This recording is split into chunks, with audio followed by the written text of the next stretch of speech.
Alô, pessoal.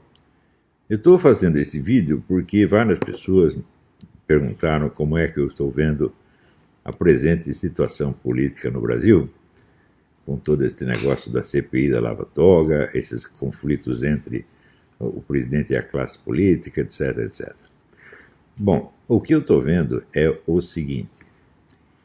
Na época do impeachment da Dilma, nós tínhamos 3 milhões de pessoas na rua, todas voltadas contra o PT e voltadas contra o esquema corrupto, contra a elite corrupta.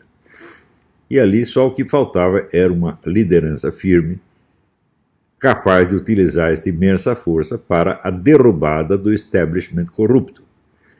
O pessoal não teve coragem de fazer isso, e em vez disso foram lá trocar tudo pela cabeça da Dilma. Foram lá para a classe política dizer, nós poupamos todos vocês se vocês nos entregarem a Dilma.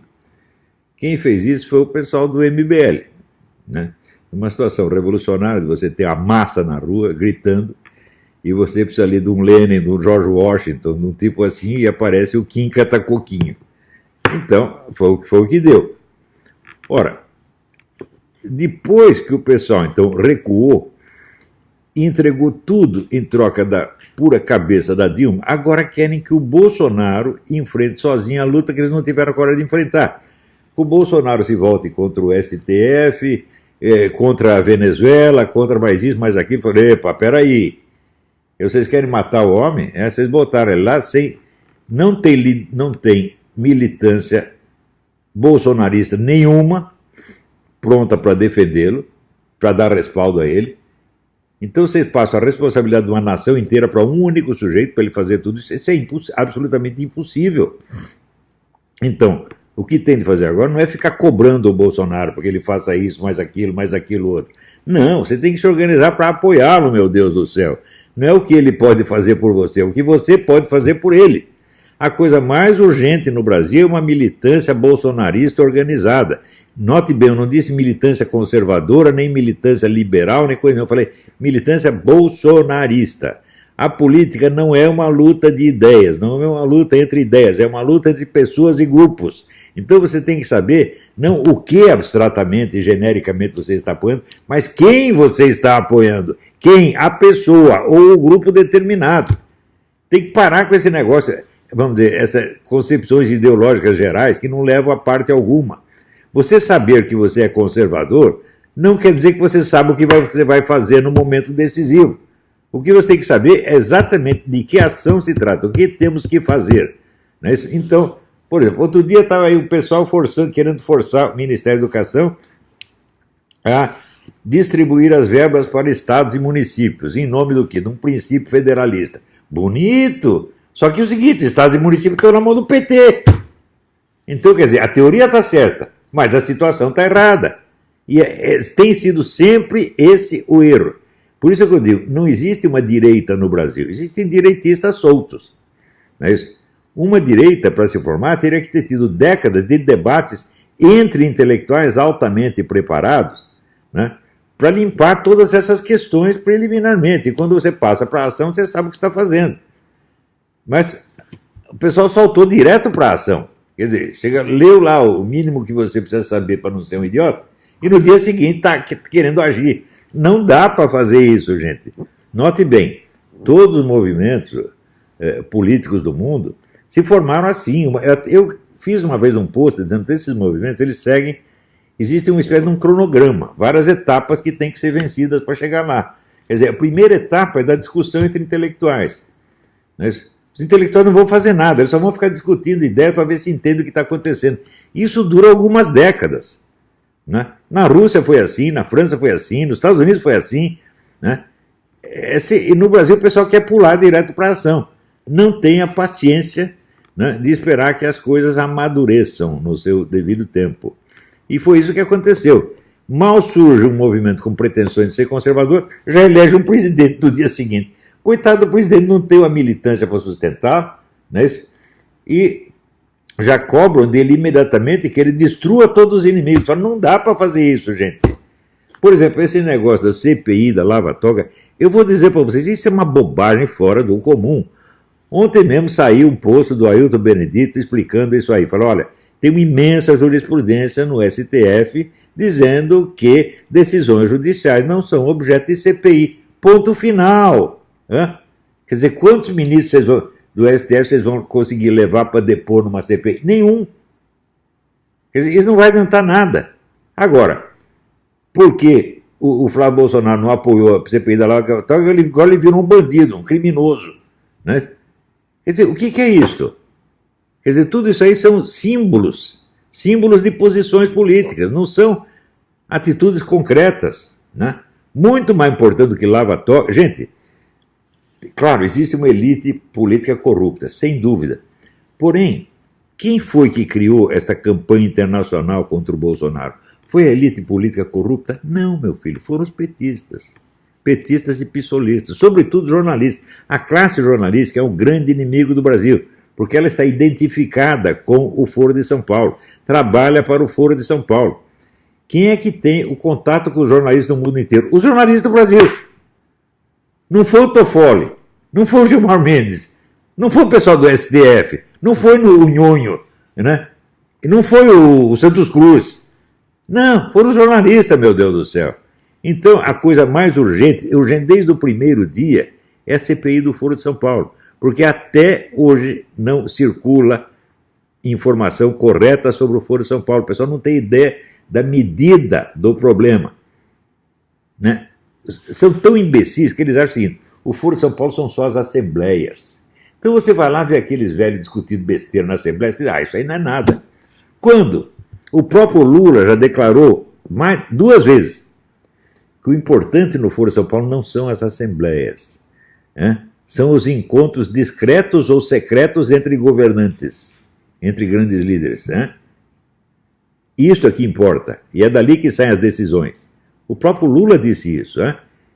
Ele ia lá, participava da Assembleia. Lula nunca ligou muito para a Assembleia, embora ele fosse o presidente da Assembleia do Foro. O que importava era a conversa dele em particular com o Manuel Marulanda, com o Chaves, etc. Então, o Foro é o centro do poder latino-americano, gente. Não é um STF. Pô, vocês estão loucos. Então, vocês querem, assim, atacar uma elite que não é sequer esquerdista, é apenas corrupta. Por quê? Porque a esquerda já atacou essa elite antigamente. Ela ora ataca, ora se alia, tá certo? Então, a direita nacional continua sendo pautada pela esquerda, meu Deus do céu. Vamos combater a corrupção. Não, vamos combater o comunismo primeiro, seus idiotas. Não entenderam ainda? Quer dizer, o problema no Brasil não é a corrupção, é o Foro de São Paulo. É o poder esquerdista, meu Deus do céu. E isso não é um problema ideológico. O que está atrapalhando o Brasil não é a ideologia esquerdista, é a rede de ação esquerdista, que ocupa todos os postos, manda em tudo, tá certo? Tem o controle integral da mídia e das universidades e tem a rede de apoio espalhada no mundo inteiro, no New York Times, no Washington Post, no London Times, no raio que eu parta, no Der Spiegel. Esse é o poder no Brasil. O pessoal do STF não é tão poderoso quanto vocês imaginam. Que conexões políticas tem essa gente no exterior? Nenhum. Agora, o PT, PSOL, etc., tem tudo. Então, este é o ponto. Agora, o presidente tem que se concentrar suas forças no combate a isto. Eu vejo que ele fica irritado com a mídia, tá certo? E às vezes, enquanto fala umas coisas ofensivas para a mídia, isso não adianta nada, evidentemente. Ele tem que falar manso, mas tem que agir de maneira decisiva. Eu pergunto assim, quantos processos estão rolando contra jornalistas mentirosos? Você vai ver nenhum. Então, xinga os caras, mas não faz nada contra eles. Por que o presidente era assim? É porque ele não tem respaldo, ele não tem uma militância organizada trabalhando para ele. Se tivesse, por exemplo, nós já teríamos uma equipe de 100 advogados fiscalizando o que esses jornalistas fazem e processando um por um. Ele mentiu contra o governo, processa em cima de você. É uma maneira mais simples de lidar com isso. Mas note bem, eu estou falando isso desde o começo da década de 90. Falei 1000 vezes para os militares. Vocês estão deixando esses camaradas mentirem contra as Forças Armadas. Não pode deixar. O sujeito mentiu contra as Forças Armadas, você tem que meter um processo nele. Desde o começo da década de 90. Daí as pessoas dizem, mas não adianta processar porque não dá nada. Escuta, meu filho, o processo não vale pela sentença final do juiz, mas pelo próprio processo. Eu já sofri processo do qual eu fui absolvido, o processo acabou com a minha vida. Simone Weil já dizia, para o réu inocente, sofrer um processo já é um castigo imenso. E eu sei, eu fiquei 6 anos gastando dinheiro, tendo que correr atrás de documentos, testemunho, o tempo todo, acabou a minha vida. No fim, fui absolvido. Quer dizer, eu não vou pagar pelo crime que eu não cometi, mas eu já paguei porque eu já gastei todo o meu dinheiro. Então, processo, ele é uma arma para você amarrar a mão do seu inimigo. Não é para meter ele na cadeia. Às vezes você não consegue meter na cadeia. Mas, se um desses jornalistas tiver 20 ou 30 processos para responder, ele está lascado. Tá certo? Se tivesse, por exemplo, processado o Caco Barcelos, quando ele inventou aquela mentira contra o Exército, centenas de jornalistas teriam ficado inibidos de seguir o exemplo dele. Algum milico processou? Não processou. Por quê? Porque não tem ideia de como as coisas funcionam. Se você pega assim, qual é a cultura política que no Brasil tem os militares e os políticos? Eles leem as publicações do Council of Foreign Relations. Eles leem Foreign Affairs e as publicações do Foreign Affairs. Tudo furado. Isso é só conversa mole.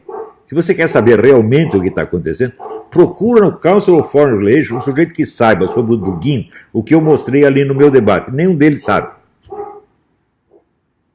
Minha cachorrinha aqui está querendo dar um palpite. Não quero saber sua opinião. Fique quietinha. Então, eu ali naquele debate esclareci mais sobre a natureza do Dugin, a natureza do poder russo, do que todo esse pessoal. Até hoje eles não entenderam do que se trata.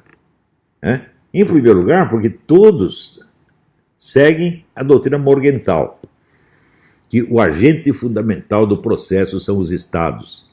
Meu Deus do céu, o movimento comunista antecede de mais de 70 anos a União Soviética e dura depois dela. Será que isso não basta para mostrar que o Estado é um instrumento do poder e não a origem do poder? O poder está nas organizações políticas, meu Deus do céu. Às vezes organizações secretas ou esotéricas. É ali que está a origem da coisa. Porque é dali que surgem as ideias. Simples. Qual é a importância das ideias? É muito simples. O que você não consegue nem pensar, você não consegue fazer. Então, antes de fazer, tem que pensar. Então, alguém pensou primeiro, ensinou para o outro fez. Então, é ali que você tem que buscar a origem das ações e dos agentes. Não é no Estado. O Estado é um órgão oficial, meu Deus do céu.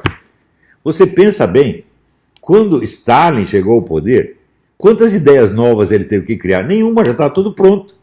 Ele simplesmente botou em prática. Ele entendeu qual era a função dele e botou em prática. Então, agora, se você começa a ligar muito, aqui eu quero ouvir o Council of Foreign Relations, a London School of Economics. Você quer ouvir o mundo oficial e você acha que o mundo oficial vai te dar a realidade das coisas? Você tem que ver o extraoficial. Só o observador individual, só o estudioso individual, sem conexão oficial, entende o que se passa. Os outros, quem está no posto oficial, tem uma identidade pública a defender. Você está entendendo? Então não pode dizer as coisas como ele vê. Ele tem que dizer as coisas como o chefe dele quer, ou como o departamento dele quer. Então, todo este material produzido por essas grandes entidades não vale nada cientificamente. Outro dia mesmo eu coloquei, o que é consenso? Consenso é número de votos. Isso quer dizer, só existe ciência quando você renuncia à autoridade do consenso. Renuncia completamente. Consenso nunca se fala consenso científico, isso é um oxímoro. É uma contradição. Não há consenso científico. Se há consenso, não é científico, meu Deus do céu.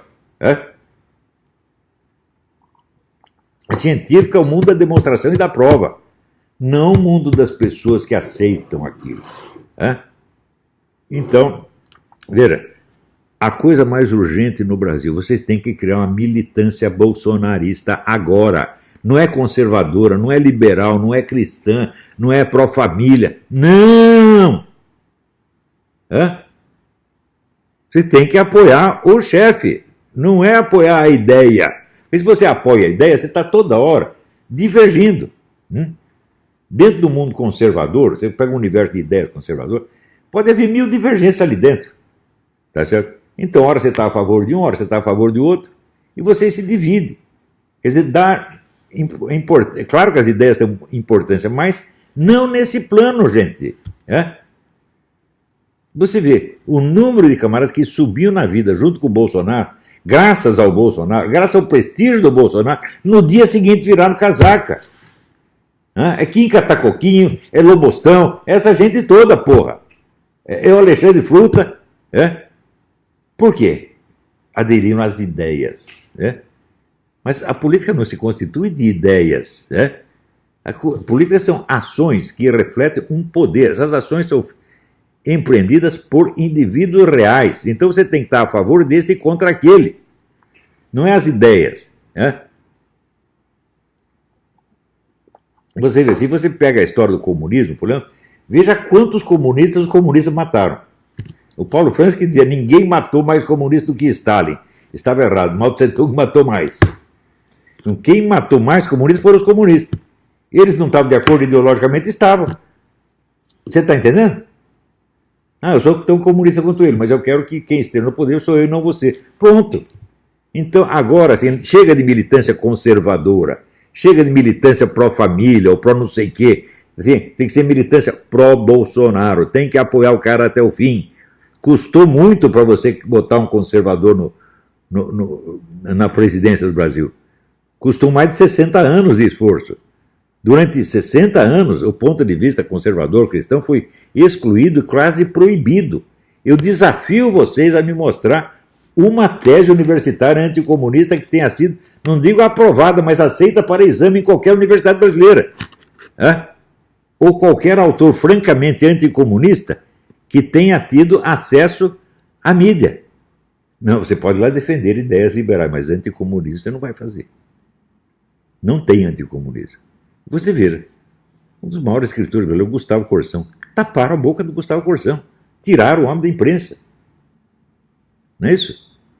Em São Paulo, tiraram lá o Lenildo Tabosa Pessoa, tiraram o Nicolas Boer, tiraram um monte de... taparam a boca de todos os conservadores e liberais durante o regime militar, porra!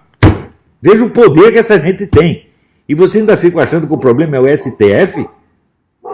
Não, meu filho, o problema é a militância esquerdista que domina mídia e universidade. Esse é o problema, porque é essa gente que tem a conexão internacional. E é contra essa gente que o presidente tem que se voltar. Não na base do xingamento, que não adianta nada. Tem que agir contra as pessoas, mas ele só pode fazer isso se tiver apoio de uma militância organizada. Entenderam? Essa é a minha mensagem, gente. Fique com Deus. Tchau, tchau.